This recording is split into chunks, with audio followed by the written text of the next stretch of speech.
The Manitoba Provincial Police was formed 150 years ago with the province of Manitoba.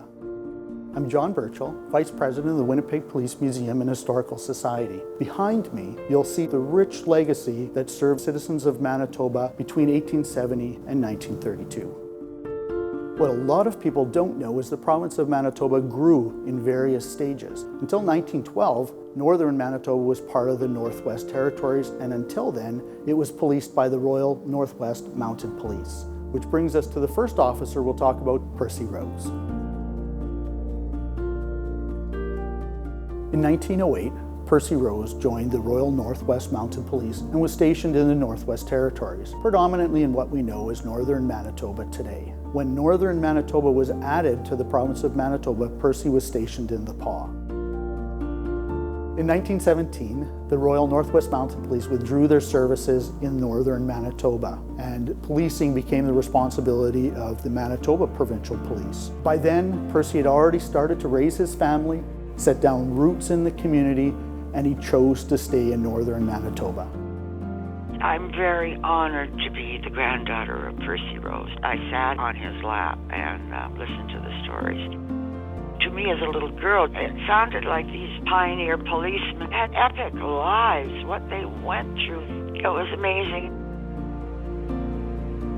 Percy Rose's granddaughter donated a rich treasure trove of materials that had been handed down to her from her grandfather from his time in the north. This includes a number of pictures and certificates of service with the Manitoba Provincial Police that we have on display here at the Winnipeg Police Museum.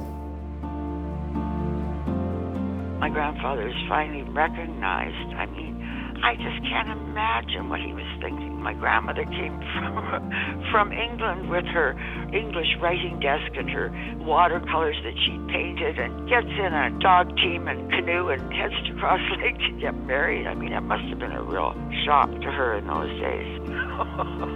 He wanted an adventure, I guess.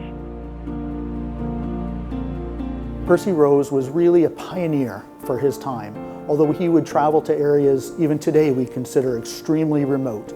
He always relied on the trust that he had in his Indigenous guides to get him where he needed to go and then back home again safely.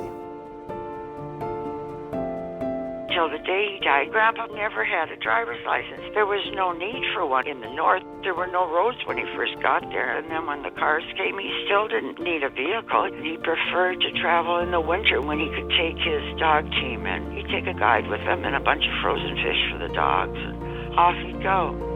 In 1917, there was only 3 members of the Manitoba Provincial Police Station for the entire north. Percy's patrols took him from Fort Churchill, Norway House, Nelson House, Cross Lake, North Indian Lake. He would have to do it by canoe, by rail once the railway was finally built, by dog sled, and it would take weeks and weeks to do those patrols out of the PAW.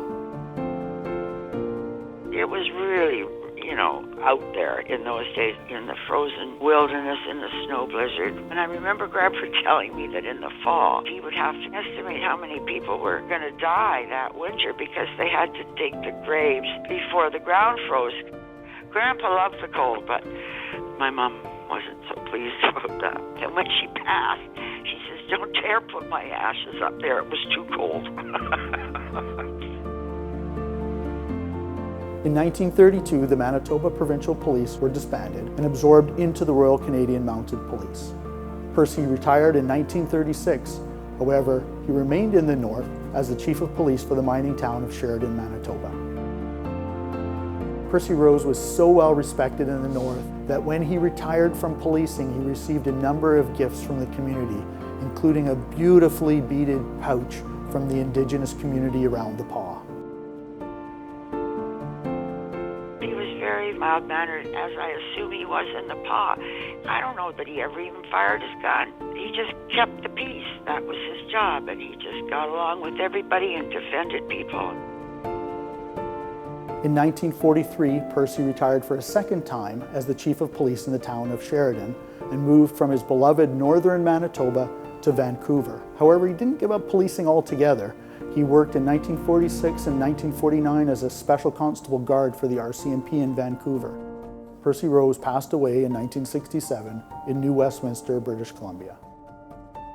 He passed when I was 19. He's taught me to be adventurous, explore, ask lots of questions, he taught me, and do what you want, just don't hurt anybody.